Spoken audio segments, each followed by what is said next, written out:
মুরসালিন ওয়া আলা আলিহি ওয়া আসহাবিহি আজমাইন। আজকের এই ঐতিহাসিক সদস্য সম্মেলনের উদ্বোধনী অনুষ্ঠানের সম্মানিত সভাপতি, ইসলামী ছাত্র শিবিরের কেন্দ্রীয় সভাপতি, আমাদের অনুষ্ঠানের আজকে প্রধান অতিথি মাননীয় আমিরে জামাত মৌলানা মুত্তাকির রহমান নিজামী, আগত অতিথিবৃন্দ, সুধীমণ্ডলী, ইসলামী ছাত্র শিবিরের সদস্য, আসসালামু আলাইকুম। আজ থেকে ৩০ বছর আগে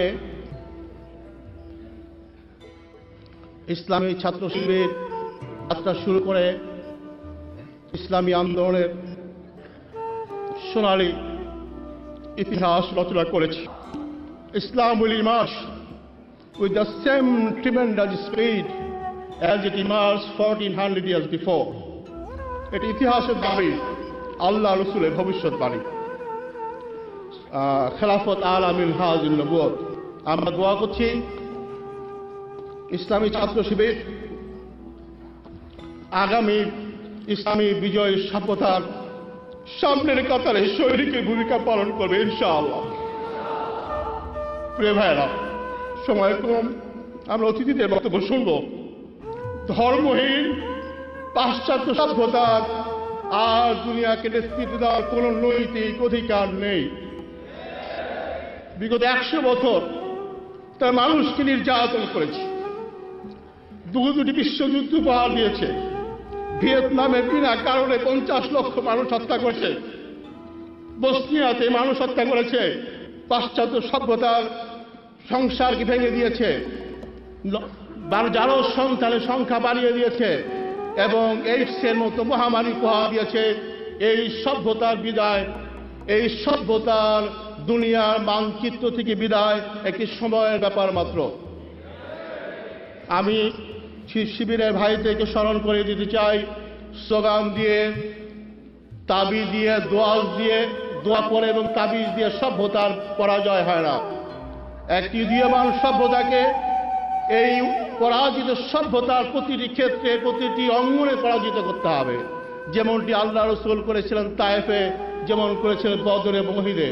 আমি তোমাদেরকে এই সভ্যতাকে সমস্ত দিক থেকে গ্রহণ করবার জন্য, নতুন সভ্যতার বিজয়ী সৈনিক হওয়ার জন্য প্রস্তুতি নেওয়ার আহ্বান জানাচ্ছি। প্রিয় ভাইয়েরা, আজকের পাশ্চাত্য সভ্যতার চিন্তাবিদরা বলছেন present civilisation is the last page of human history. তারা বলছেন মানব সভ্যতার সবচেয়ে চূড়ান্ত অবস্থানে তারা অবস্থান করছে। আমাদেরকে প্রমাণ করতে হবে আরেকটি সোনালী পাতার জন্য মানবতা অপেক্ষা করছে, সেটি হচ্ছে ইসলামী সভ্যতা।